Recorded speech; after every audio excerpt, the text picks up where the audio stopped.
Welcome to the 6th in a series of videos in which I, a board game enthusiast, try to reduce my board game collection by half. I will explain my thinking as I decide what I'm going to keep and what's got to go, and it might help you think about what you like in a board game. But why am I doing this? Well, it's kind of personal, but a year ago I moved to the country, and guess what? There aren't many board gamers out here. And so perhaps I do not need to own so many board games. But in today's games for consideration, I'm going to talk about some board games that I bought because I thought that my wife and I might enjoy playing them together. Now, my wife is not as keen on board games as I am, certainly not heavy strategy board games, but I have got her interested in playing some of these tile laying games. Take it easy, you're placing tiles and trying to get these colored lines to go all the way across your board, and some of the colors are more valuable than others, so you want to get those yellow nines going all the way down.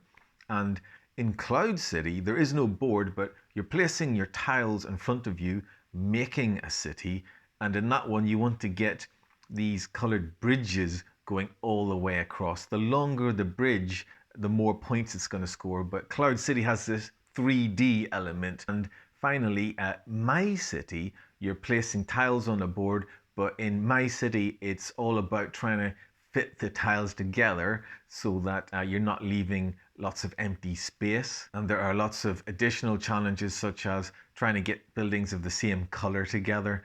And this is actually a legacy game, My City, so it's a whole sort of sequence of unique game experiences where you have all sorts of different challenges about how to fit these buildings on your board. In all three of these games, players are working on their own space, on their own board, so it's quite a sort of solo experience. But in Take It Easy and in My City, the way it works is players each have their own set of tiles, and each player has the same set. And how it works is every round, it's decided at random which tile players are going to place. So everybody picks up the same tile and then has to place it on their board. But do you know that produces a surprising amount of interaction in the game? Because what happens is whenever the tile is chosen, players all react and say, oh, that is the last tile that I wanted. Or they might be saying, oh, I really want this one to come up. And so there's this sort of shared experience. It's actually basically like bingo, isn't it? Everybody's hoping for a particular number to come up. And I enjoyed watching this sort of interaction in the maths classroom. I managed to persuade my school to buy 12 copies of Take It Easy. So I was able to make a set of 30 game boards, which I could use in a classroom setting. And it really worked well in the class, and I was able to make tournaments and get a whole year group to play the game. The game Cloud City works differently. In that one, players have a choice of 3 tiles at all times, and you have a hand of 3 tiles.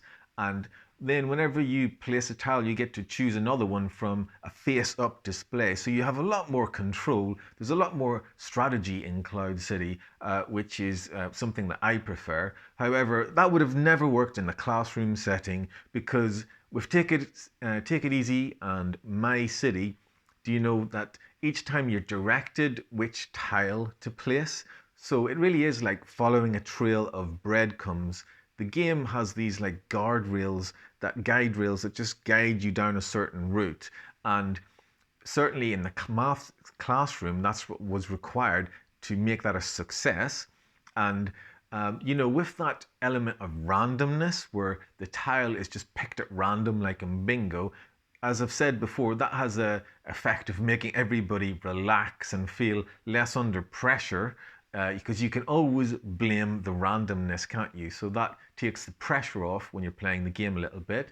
And of an evening, my wife would just wants to relax with a board game rather than feel like we're doing an IQ test. Scopa and Compromat are a couple of little card games that I've enjoyed playing with my wife. Scopa is just like a traditional card game, traditional 52 card deck, I think it is, but I have this gaming spiel podcast special edition. And Compromat is designed by Adam Porter, whose YouTube channel I recommend to you. I really enjoy watching that. And Compromat is like the game 21, you know, where you draw cards and you don't want to go over 21. You don't want to go bust. I've only played that one once, but I'm looking forward to playing it again. If you ask me to recommend you a two-player card game, I'd probably say Jaipur or else Lost Cities. Lost Cities is an absolute classic, so you really should try that one if you haven't already. For me, I used to own it, but gave it away because my wife felt it was just a bit too intense. It is a very competitive game, whereas at the end of a long day, my wife would much prefer to take it easy. Have you played the game Articulate or Charades? You know, those party games where I'm giving clues and I'm trying to get you to say a particular word, like we're going down the motorway, we're on our way to the hospital, there are sirens on the top of the vehicle. What is the vehicle called? And I'm trying to get you to say ambulance, all right? And so there's lots of modern party games and social games that are based off that premise, and I've got a few of these. The game Just One is better than Articulate in my opinion because it just is more engaging to a whole group because everybody is giving a clue at the same time to just one guesser. And with Just One, the catch is that you can just use just one word, but also if more than one person clue giver gives the same clue, well then those clues are cancelled out. So you're trying to find just one word that nobody else is going to use as a clue, and that's the challenge of Just One. But it's a cooperative game and it's just really good at getting everybody into a shared sort of experience. Whereas with Articulate, you know, it can often end up with, you know, there's some people that are just really very good, much better than other people at that. And you can end up just everybody watching people be brilliant. And then when it comes around to your turn, you're really on the spot to be as brilliant as everybody else at giving clues. So socially, that can be a little bit awkward. You know, maybe there's a direct correlation between the more opportunity there is for an extrovert like me to show off in a board game, then the less fun that is for everybody else. And in Codenames, you know, there is a little bit of that going on. In this one, there's just one clue giver, and then there's a team of people trying to guess what they mean or what they intend. The clue giver is trying to get the team to guess particular keywords in this display, but they actually have to avoid the team guessing the wrong ones, or else, you know, there's a penalty. So what the clue giver is trying to do is trying to get this team to guess particular words, and they're trying to get them to guess as many as possible using just one word clues. And they're also trying to avoid them guessing the wrong ones. So there's a lot of pressure on Codenames on the clue giver, just the sort of thing and the attention that I like and opportunity to perform. Surely terror for other people, and in a social situation and a party game kind of thing, that's possibly not ideal. In the game Dixit, there's a similar sort of pressure on the clue giver.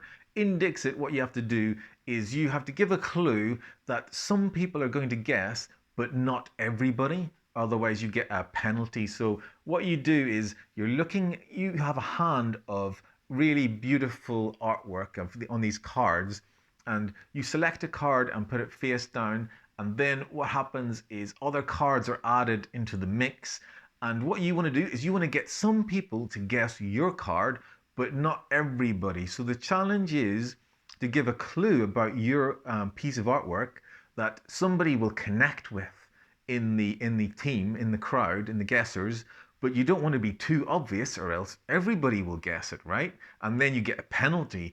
So, and then at the same time, the challenge is you must try and find somebody to guess your card. So it's a really interesting twist on this style of game, and I have really enjoyed it in the past, but it is quite a challenge, of course, because you're looking at this quite abstract artwork and trying to come up with a clue that's going to connect with somebody, but not everybody. As challenging as that may sound, do you know that I have found Dixit to work with, particularly with children. There's been a number of social situations and family meetings that where Dixit has been an absolute smash success, and that just keeps happening again and again. And I think that is because with Dixit and games like this, teenagers particularly really like that challenge of trying to connect with people. And did you get what I meant, or did you understand what I was thinking? And the final social game I want to talk about is The Resistance. This one came out a few years ago, and I really enjoyed it at the time. This is a bluffing game, and it's a game where a team of people playing the game are all working together, cooperating to achieve a goal, but there are some people in the team who are actually traitors and are actually trying to make the mission fail. And it's very, very simple rules, and in this game very little structure. And in terms of social interaction, I mean, it requires you players to just accuse other people of being a traitor to their face based on no evidence. So there's very little structure. This is really one for the amateur dramatic society. So if you have a bunch of people who are at ease with each other and happy to do that, then great.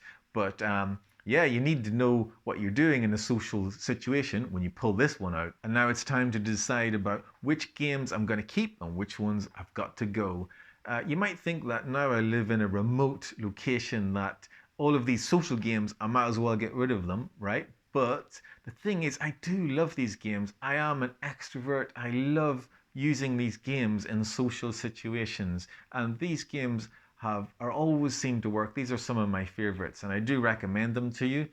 One that I could let go of is The Resistance. And why is that? It's because it's for such a specific type of group of people, which is basically a bunch of show-offs, all right? Which I'm unlikely to find a group like that out here. And on the other hand, playing games with my wife, the sort of board games that we enjoy, Cloud City is just a little bit on the thinkier side. Sort of more my kind of game, but not to my wife's taste. And for that reason, I'm going to let that go. So now let's check my progress and how I'm doing at keeping fewer than half of my board games collection. So far, I've managed to keep just 45% of the games that I've looked at so far. But in this video, I really have held on to a lot, and that's going to slide me back. And now the situation is I'm keeping 49% of the board games that I've looked at so far. So this really is quite a struggle. One little cheat I can do actually is that the game My City is a legacy game which we have actually finished doing.